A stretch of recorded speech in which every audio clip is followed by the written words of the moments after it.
20-тонен тир с вещи от първа необходимост тръгва от Шумен за Мизия за пострадалите от наводнението там. Инициативата е на местната програма на Българското национално радио.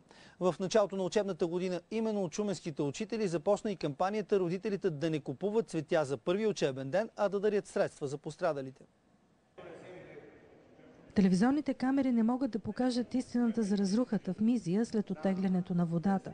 Това разказала на колежките си радиоводещата Миглена Стоянова, която била сред първите занесли на пострадалите събраните набързо сред приятели, вещи и храни. И каза, че само 20% от това, което виждаме, знаем. Всичко останало е като след война. Без къщи хората, всичко е сринато. Спомена, че ние им носим завивки, но те няма дори легла. Така започнала инициативата, която увлякла радиоводещи и слушатели на местната програма на Националното радио. Показахме как една медия може да бъде полезна на хората, освен традиционната си функция да ги информира, а в случай на нужда да им се притича на помощ. Телефоните буквално прегрели от обаждания с желание за помощ. Складът, предоставен безвъзмездно от шуменска фирма, бързо се запълнил с легла, завивки, електроуреди, килими и дрехи.